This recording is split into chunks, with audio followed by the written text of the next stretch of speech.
Hi guys, welcome back to the channel.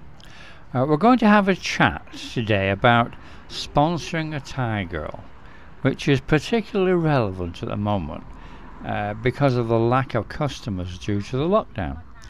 And we're going to have a walk down Beach Road and Walking Street while we have a chat. And by the way, it's about 6:45. The sun has just gone down. So some of you viewers from last year may have seen the 4 videos that I did on sponsorship last December, I think it was.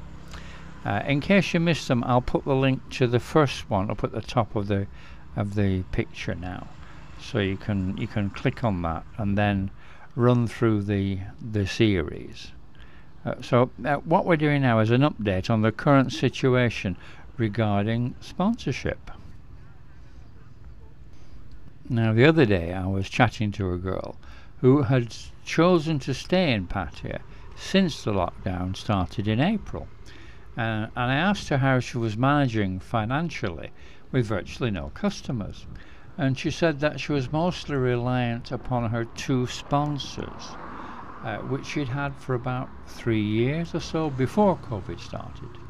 And the only problem was that because of the sponsors' reduced income with both sponsors, they have both reduced the amount of money which they send her every month, but they have continued to send money, which is amazing.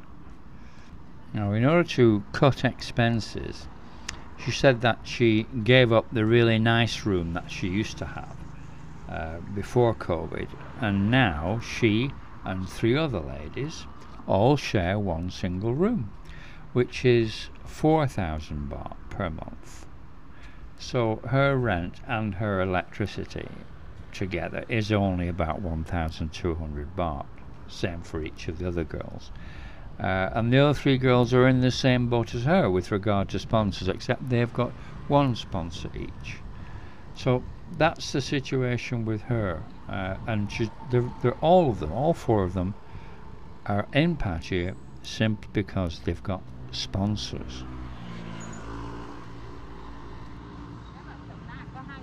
So I said to her, why do you want to stay in Pattaya when there's virtually no customers?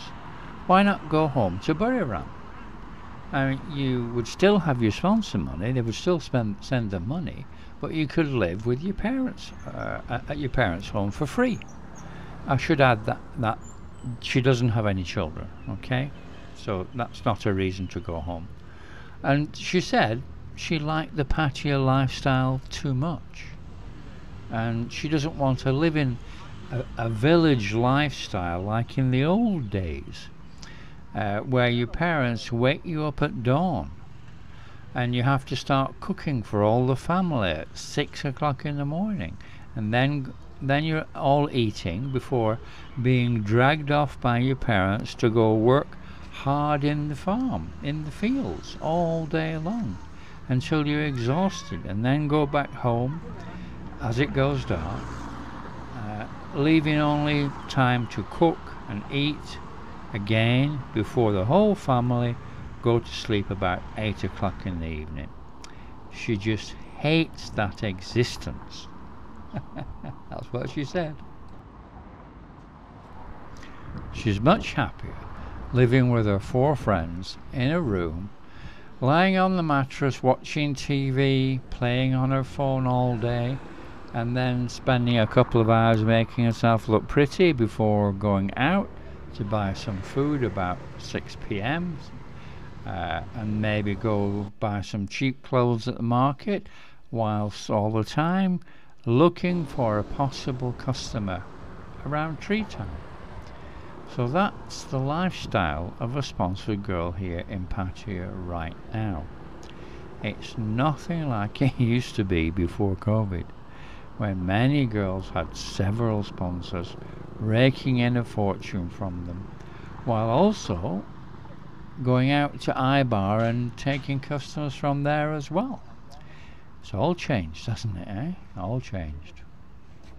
Now, I mentioned earlier that I'd done 4 sponsorship videos before, back in December, and there's actually one story that I wanted to tell you, but I forgot to include it in the previous 4. It's a really good story, so I'll tell you now, okay?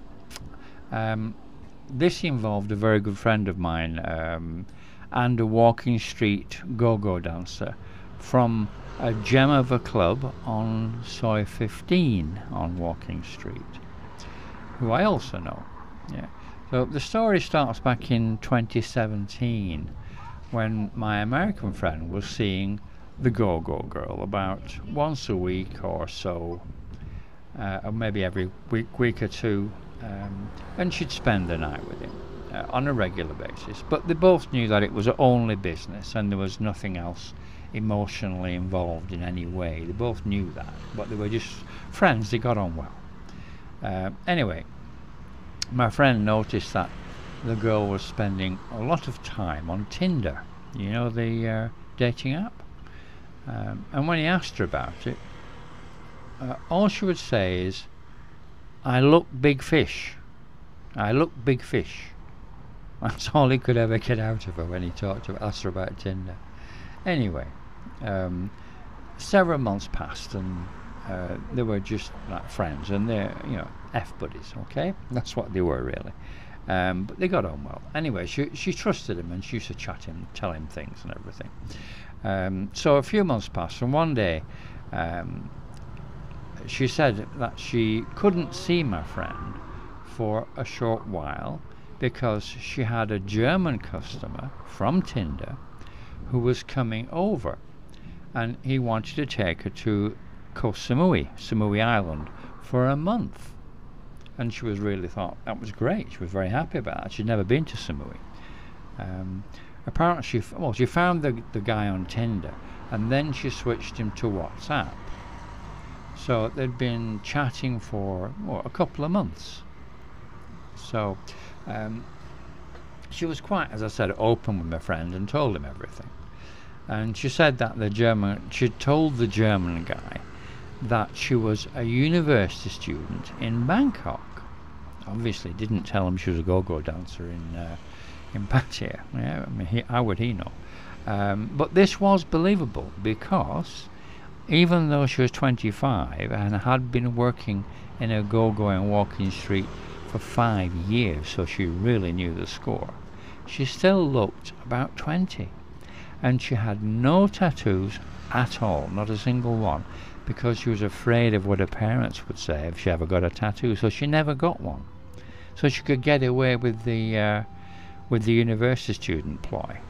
So anyway, the day came to meet the guy at Savannah Airport, and one night they had one night in Bangkok, and then they flew off to Samui Island, to Koh Samui, for a month.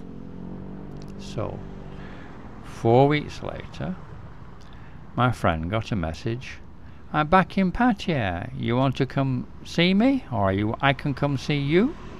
So they just picked up where they left off, as if nothing had happened, because, as I said, they were F-buddies. There was no emotion involved. So she went to work back to the go-go, and she told the German guy that she was going back to university. The only difference now was that the German guy had now become a sponsor for this poor little university student who had no money to complete her education and needed his help. So 3 months passed, and exactly the same happened again. The German sponsor arrived, and off the girl and him went to Samui Island. Apparently the German guy loved Samui. So fast forward 3 months again, and he was back again. But this time, when the girl came back to Pattaya after the latest Samui trip, she was all excited. And when she came to stay with my friend, she said that the German guy wanted to buy a house in Samui because he was thinking about retiring next year, and he loved Samui so much that he wanted to buy a house there, but he couldn't, being a foreigner. Let me just interrupt the story for a second there. That's the only place that's open, I think, on the whole of Walking Street. The Happy Leaf, shall we call it, shop. Well, a bit sad that, isn't it? Anyway, and getting back to the story. He wasn't allowed to own land and everything, as you know, so he needed the girl's help to buy the house. And would she help him? And she said, yes, of course I'll help you buy your house. So 3 months later, the guy was back, and off they went to Samui for a month. And when she came back to Pattaya this time, she came to see my friend, and she announced that the German guy had in fact bought a house on Samui with her as co-owner. So, about 6 weeks later, my American friend got a message from the girl asking him to come to iBar at midnight, as she was having a party with lots of her friends. So my friend went along about midnight, and he found the girl at a table with several of her friends, or girlfriends from the bar where she worked, and a couple of their boyfriends as well. And there was a table full of whiskey and vodka and mixers and the whole lot, the whole 9 yards. And the girl poured my friend a whiskey and coke and said, "Tonight you not pay. It's my party. I pay. You not pay." "Why?" my friend said. "Is it someone's birthday?" "No," the girl said, "no. Today I win lottery." Which made no sense to my friend, because being a resident here, he knows when lottery day is, and he knows it wasn't that day. So that made no sense when she said that. But all he could get out of her the whole night was she got more and more drunk, and she just said, "I win lottery, I win lottery," and she got more and more drunk. And in the end, my friend had to nearly carry her back to his condo, where she passed out. So the next afternoon, when she finally woke up, and my friend was able to get some sense out of the girl, he said, "What do you mean you win lottery? It's not lottery day. How can you win lottery?" The girl looked him straight in the eyes and said, "I sell house. I have 3 million baht."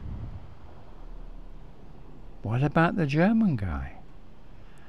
He said, "I block, never see him again. No problem. He not know where I live."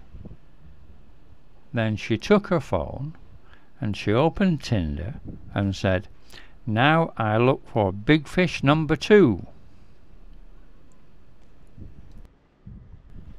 Just occurred to me that some of you guys watching won't be aware that in Thailand foreigners cannot actually own land or a house. As a private individual, they can only ever own 49%, and the co-partner, who must be Thai, owns 51%, and they have total control. That is, of course, unless you set up a company and go through a lawyer and do it that way, which obviously many people do when they're having a business. But this was not the case. This was a simple house purchase. End of story. That's why she had full control and could sell the property. So guys, I hope you've learnt something from this video, and I suggest that would be a good idea to click the first of the 4 sponsor videos, which I'll put a link to the first one at the end of this video, and then watch the series. I think you'll find it very enlightening. If you enjoyed this one, if you like stories, then there's a whole bunch of stories there which are really good, and I think you'll enjoy them. So anyway, let's see where we are. If you like the video, please subscribe and like and share and comment and ring the bell, and we'll just walk a little bit further and then we'll come to iBar. So you'll see it actually, I don't know how it can be open, but it is actually open, but I don't think for selling anything. So tell me if you liked the video, if you enjoyed it, please.